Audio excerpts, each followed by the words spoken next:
Hello friends, welcome to my another blog. তোমরা সবাই কেমন আছো? দেখতেই পাচ্ছ আমি ঘুম থেকে উঠে পড়েছি। ঘুম থেকে উঠে ফ্রেশ হয়ে চলে এসেছি। এখন বিছানাটা ঠিকঠাক করে নেব। এই দেখো বিছানা ঠিকঠাক করা হয়ে গেছে। বিছানা ঠিকঠাক করে চলে গেছিলাম বাইরে মিষ্টি জল খেতে। বাইরে মিষ্টি জল খেতে গিয়ে দেখি চামচ নেই। তারপরে যে রান্নাঘরে চামচ আনার জন্য গেলাম, গিয়ে দেখি দিদা রান্নাঘরে নেই, কোথাও নেই। এই ঘর খুঁজলাম, কোথাও নেই। কোথায় যে গেল খুঁজেই পাচ্ছি না।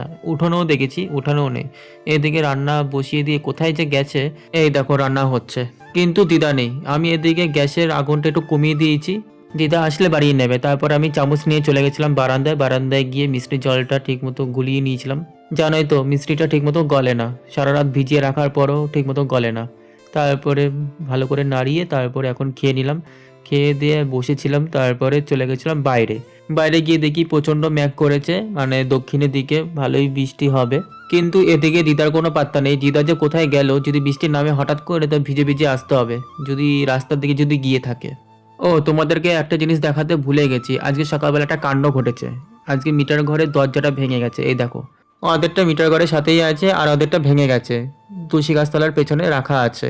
অ্যাকচুয়ালি আজকে কারেন্টের বিল দিতে এসেছিল, উনি মানে কিছু একটা করেছে, ব্যাস ভেঙে গেছে। আর এই দেখো আকাশের অবস্থা, যখন তখন বৃষ্টি হতে পারে, পুরো মেঘলা ওয়েদার।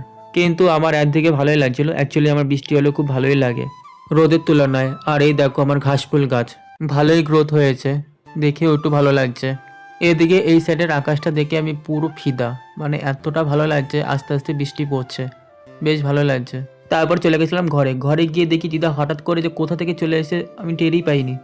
তারপর দিদা খাবার দিয়ে দিয়েছে। খাবারের ছিল আজকে ডাটা দিয়ে একটা তরকারি, অনেকদিন পর এই সবজিটা খাবো, আর শুক্তো আর চিকেন।